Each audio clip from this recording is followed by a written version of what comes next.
Hi guys, today I'm going to show you how to prop your hood higher than the OEM location. We'll be using the factory hood rock to place it to get a full extension. This is a feature's been around in pretty much every Honda from day one. It is a little bit hidden, so let's take a look. The first thing we need to note is that place some WD-40 inside the factory location hold mount. This way it'll make it easier to remove the hood rod.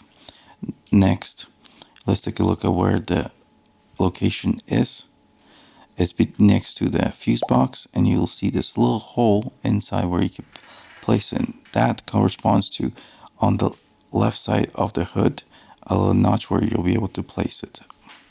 So let's take a look how it's done. Okay, let's do it. So we're gonna hold.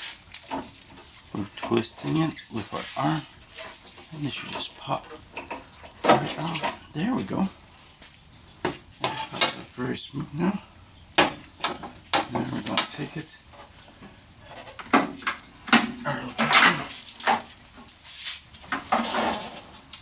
And fully open. Fully open.